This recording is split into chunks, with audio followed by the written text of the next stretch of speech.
So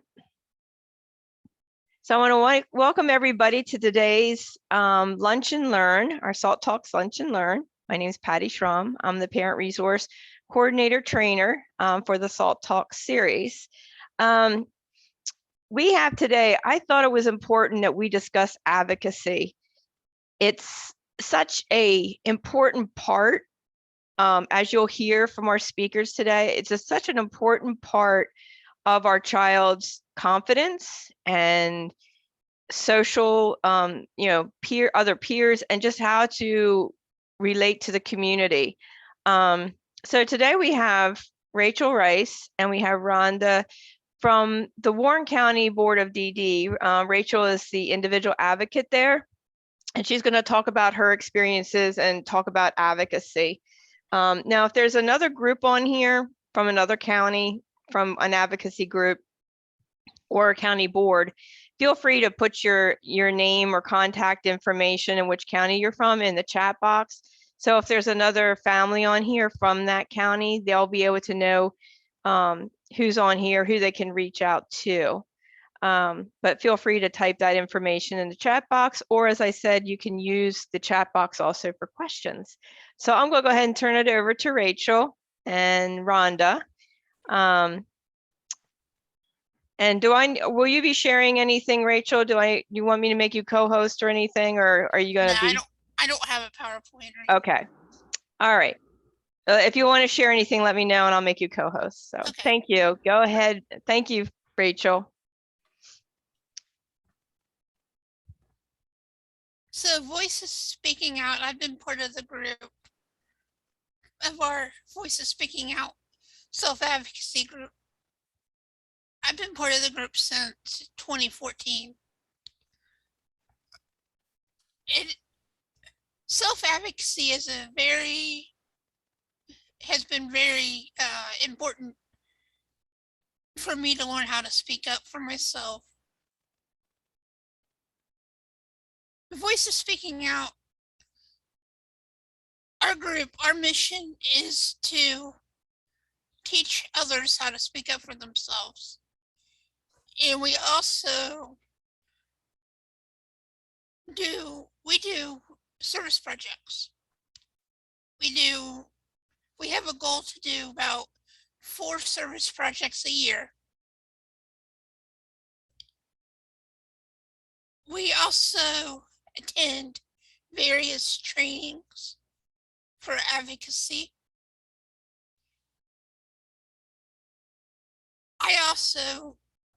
I'm also on a state board. I serve on the Ohio Disabilities Council in Columbus.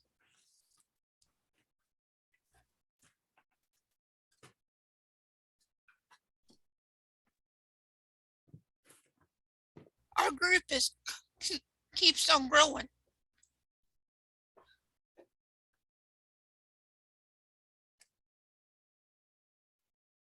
Rachel, can you explain to them what our typical meetings look like? We meet monthly, every 3rd Tuesday of the month. So we have a standing date so everybody can expect that date. And that's not the only thing we do, but we just have that monthly withstanding meeting. And I've had the privilege to be part of the group for a long time now. And one of the things that I really appreciate about the group, and this was a goal of Ellen's, and she's really rocked it, is she wanted this group to be a self-led advocacy group by the individuals in the program, that they're running their own meetings. Yes. Instead of Ellen just up there going, who wants to do this? Raise your hand, this and that. Ellen actually has a meeting before the meeting to come up with an agenda, and different individuals are appointed, members of the group, to discuss the topic. But the group has very much involved that it looks like a typical board meeting that you might see in any other organization. I'll let Rachel explain how a typical meeting goes, but they do the pledge and then also tell them what the advocacy oath is. Go ahead and explain what a meeting looks like. Okay. Yeah, we start our meeting. We actually do it based like a board meeting would start. Our advocacy meeting starts out. We start out with we start out with the Pledge of Allegiance. We have our own advocacy pledge that we say before every meeting that actually as a group we've come up with. And Go ahead and tell them what that pledge is. I think it's a very good pledge. it is. Our pledge is, I am important. I know what I want. I deserve what I want. I'm responsible for the choices that I make. I am a good, strong self-advocate. And we say this pledge before, right at the beginning of our meeting. And we also have,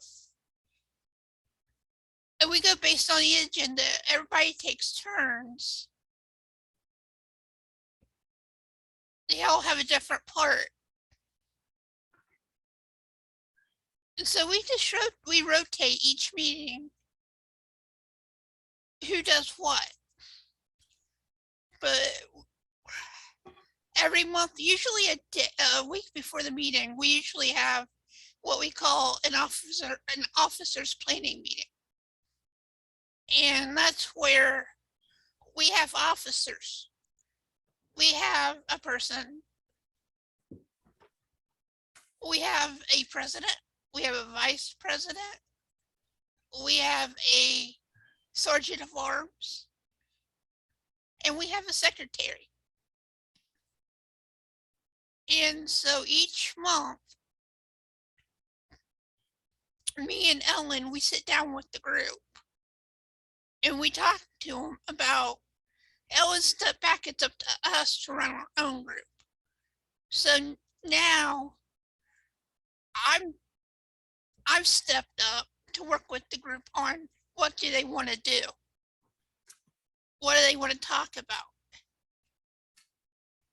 And what do they want to accomplish? And we talk about different topics. What topics that we want to learn about so that we can start trying to find people to start doing some of those. We go out in our community quite a bit. We do service projects. And so we do various service projects throughout the year. And our goal is usually to do 4 a year, but we actually went beyond that. During the pandemic, we went out and about. We found ways that we could spread cheer. And one of those things that we did was we all made signs and we met at various nursing homes here in Warren County, and we held up the signs and we spread cheer to people in nursing homes that didn't have people that could visit them at the time. We went window to window with our signs. And then another thing that we did, we made goodie bags and we took them to the Atrium Medical Center and we donated them, and our donations went to all the bags that we made to take to them. It went to the respiratory team, and they sent us all thank you cards. We do various projects throughout the year. We actually just got back from we went to a training a week and a half ago in Morgan County at Baroque Lodge, and they taught us about supportive decision making.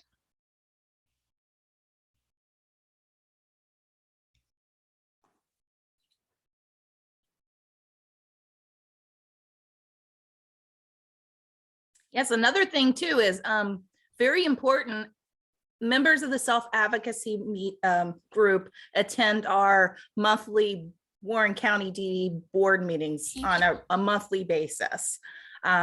Everything that's occurred during that month, Rachel submits an agenda or a plan of minutes, and it's presented at the board meeting.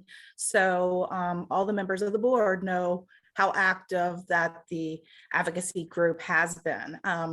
I had the privilege of being part of the meeting on Monday in Ellen's place, and boy, was the minute notes lengthy. There was something every other day that the advocacy group had accomplished throughout the month, whereas a member of the committee might have served on another committee, the Human Rights Committee. They attended the ribbon cutting for one of the crisis centers that's new to Lebanon. There's just a wide range of things that our advocacy members are out and doing. The Burr Oak Lodge was a nice little retreat that we got to learn some information, and we just got to all go and be part of a group and, you know, kind of bond and build rapport that way too. They've gone to the Synergy Conference back when it was in Columbus. Now it's moved to the Kalahari Resort up in Sandusky. For the last several years, we've taken you know, a dozen people up to the Kalahari, and it's been an amazing opportunity to bond and learn more valuable information. And then we have grown. I think an average meeting, we have about 15 members that attend on a regular basis. And, you know, as we know, trying to meet everybody's schedule, 15 members is a lot for a Tuesday evening. That doesn't count all the people that's in the group, because some may have to work or have other commitments, but it's a very positive group to be part of. Another big thing that you might want to share, Rachel, is what we did in March, as we went to the State House and we got to meet who? Yeah, we went to the State House for DD Advocacy Day, and we got to meet with our state representative. We got to meet with Senator Wilson. Yep. Steve Wilson. We got to talk to him. And we discussed our concerns, as we all are experiencing with the DSP shortage, transportation issues, how it directly, you know, affects us, and you know, what some suggestions we might have, what the forecast looks like. Those are all important things that we do. And then also the group is very close. I will say that over the course of the years, this group is a tight-knit group. One of our members, I don't know if she made it on here or not, experienced a pretty tragic loss a couple years ago. And it was a rough time for the young lady. I don't see Dolores, but this group came together and was very, very supportive during a time that, you know, she really needed it. So, but that's kind of what a positive group does. You know, you embrace your members. So I didn't mean to interrupt you, Rachel, but continue on. I get excited. Yeah. But I will also, she mentioned the service project. Ellen's goal is to reach 4 service projects a year. I think we hit 8 to 10 last year. Yeah, we did. They were overachievers, and that could be indirectly supporting something or being, and you know, actually there serving. One of the things they do is like to come up with different unique plans on how they can get their group noticed, and also just give back and pay their respects and gratitude to other service agencies that may or may not directly support us. So yeah, we've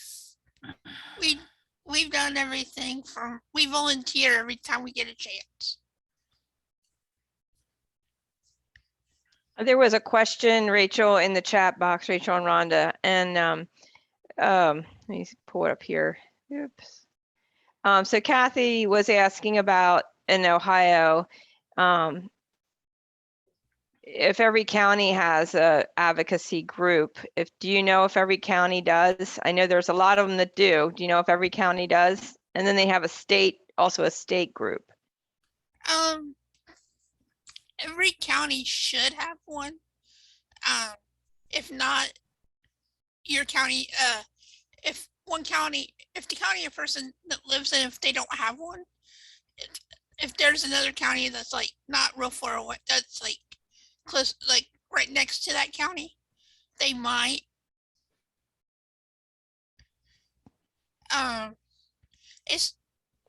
It's really not hard to start one. Yeah, I'm thinking that I saw where Andrea put in Voices That Matter of Greene and Montgomery County. So there's two counties that kind of join together to form one. So yeah, it'd be depending on your area. It depends on your area. Mhm. Like I know we actually collaborated with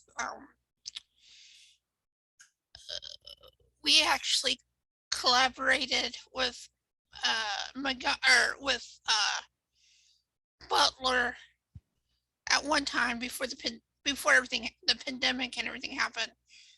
We got in with Butler County. We came together with Butler County, Clayton County, and Claremont County, and we did a 1-day advocacy retreat. And we did a district thing. And Yeah, that's nice to meet other people too, and just determine what they're doing in their area. And we plan to resume with those district meets. They kind of got halted due to the pandemic. But yeah, you're right, Rachel. One day we met at the mall in Butler County, Claremont County, and Warren County got together, and we went to the food court. We did some advocacy related games, exchanged stories, ate some dinner, and it was a fun evening. And then we followed up with a picnic in Butler County.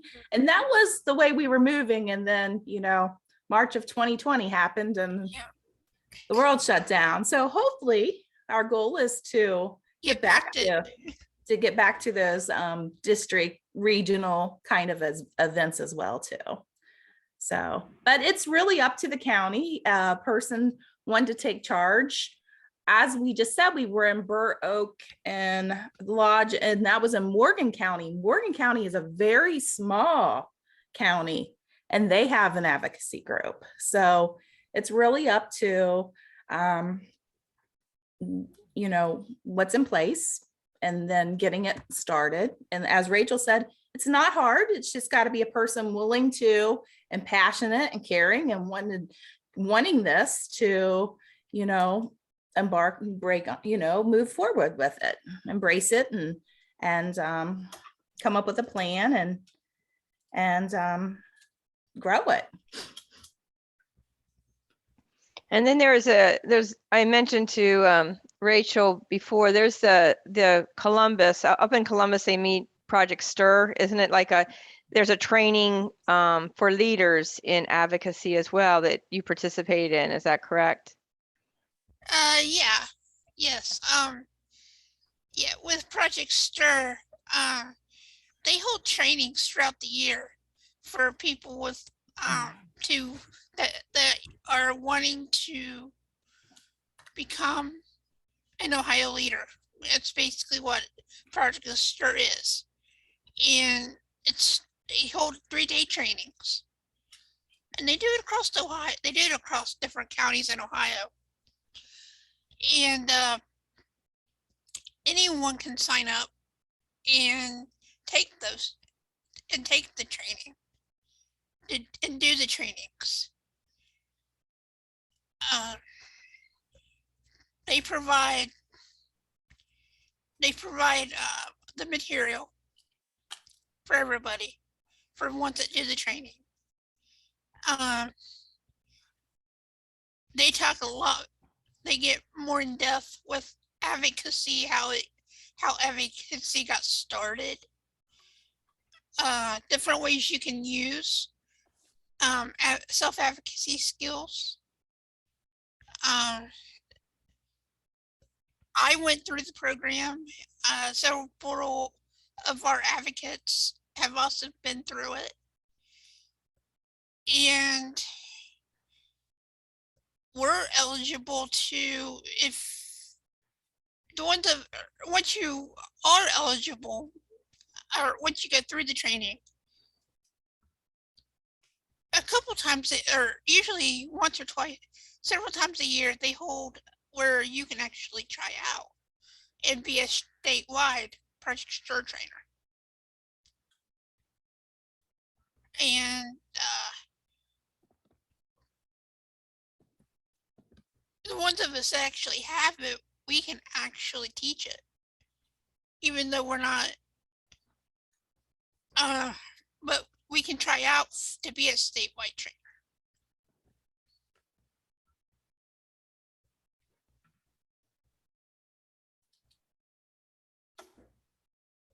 We're also our advocacy group just became a new chapter of People's First of Ohio. And People's First of Ohio is where we have a chance where we can learn. We learn more about what's going on. But we also get a chance to go testify on certain bills up at the State House, or submit written testimony on the bills. We're also, for myself, I'm also involved. I'm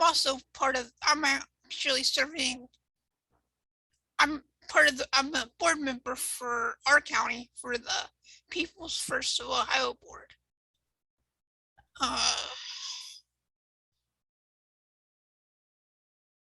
There's so many different ways. There are a lot of boards once you get into advocacy that you can actually, for advocates, if they're interested, or for advocates to sit on.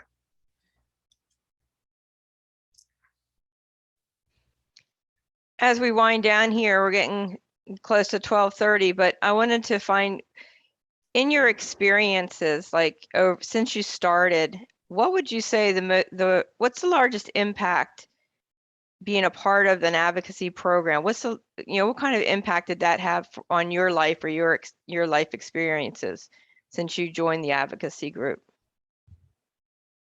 It's had a big impact for me. I actually, it's changed a lot of the ways. Now it's like I say I want to do something, and it changes their mindsets of my parents. My sister, if there's something I want to do, that I really want to accomplish, I talk to her first. And then if it's something I really, really want to do, I get her to help me talk to our parents, because our parents see things totally differently with what I want to do based on what my sister knows that I can do, or what I can do. So for me, being able to have, be able to be at home, or be able to not have to be told, oh, you got to go stay at this place or that place while we go do something. I'm able now to stay. I'm actually got the house to myself. I can actually, I'm actually able to stay by myself. I'm also able to have more freedom. when I go out, I no longer, I say, okay, I'm going to go this direction. I got my phone. I have more freedom. Freedom was something I wanted. I was getting tired of being hovered over all the time. So I went for freedom.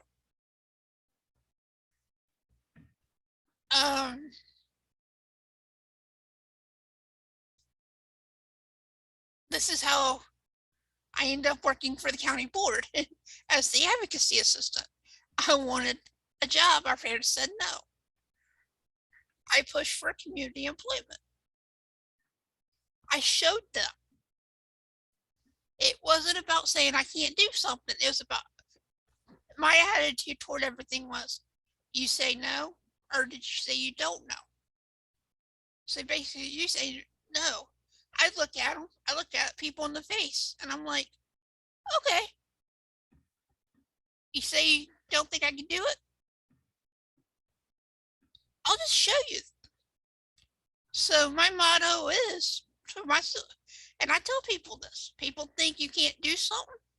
You just look at them and you say, I'll just show you.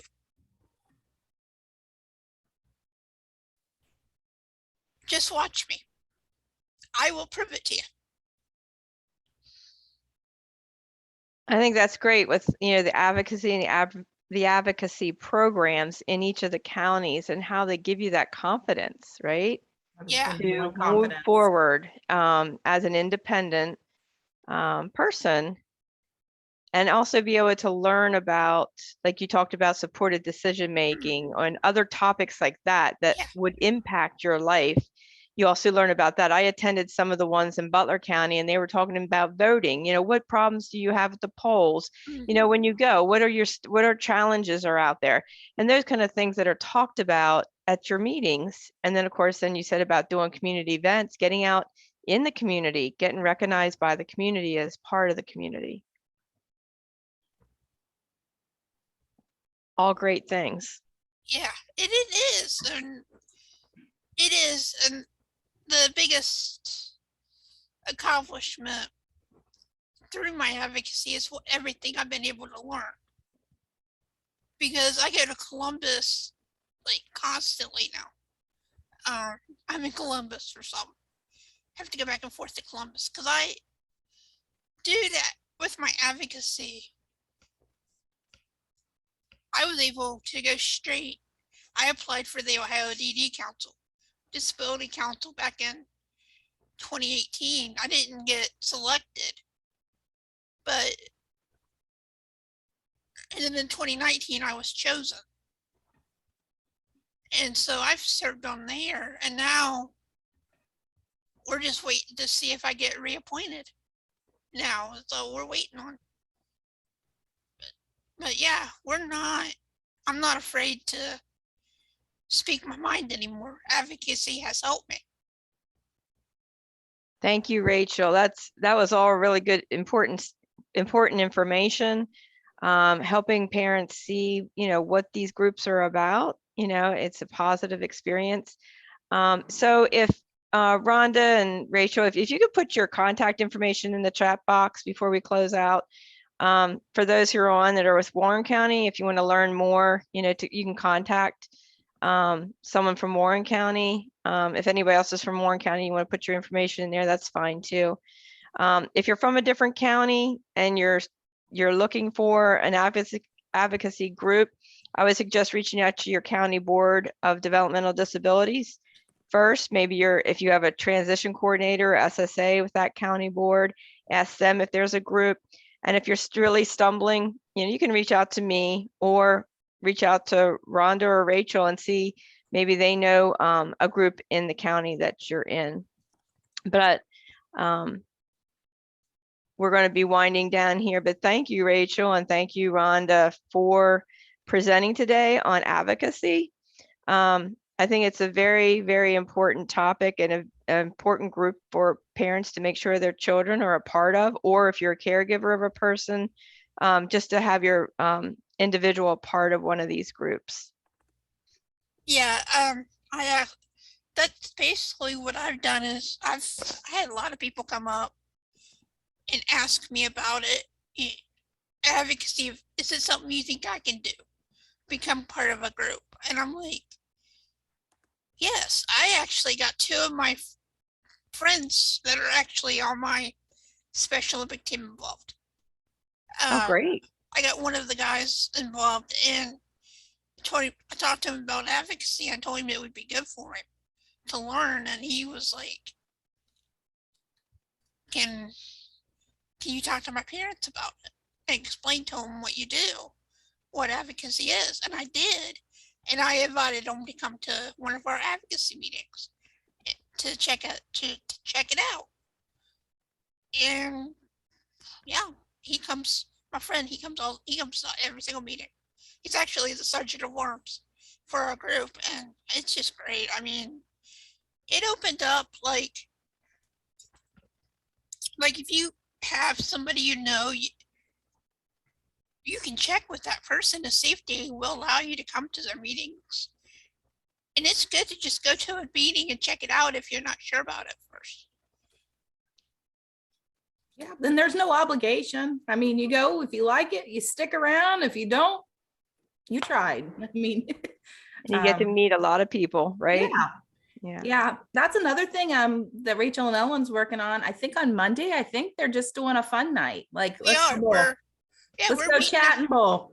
Yeah, we're calling it community night, and we're gonna start going out as a group and just go out every once in a while and do something fun.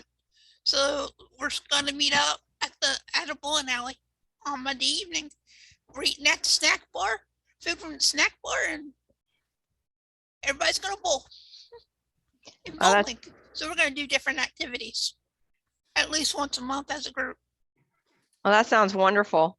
I think it's such a good group to be a part of. And I know Butler County does various things like you mentioned, and I think so does Montgomery and Greene. They meet, it seems like a very similar pattern. They meet once a month, they do activities, they do community events. So that's all great. So I'm going to end the recording and I'm going to open it up if anybody that's on that has anything verbally they want to just ask the group. But let me close the recording. I'm going to thank everybody for coming and just I put a message in the chat box. Just a reminder, next month we're going to talk about Best Buddies. If you don't know what Best Buddies is, you know, it's another great group to be a part of. So 1 second while I close the recording.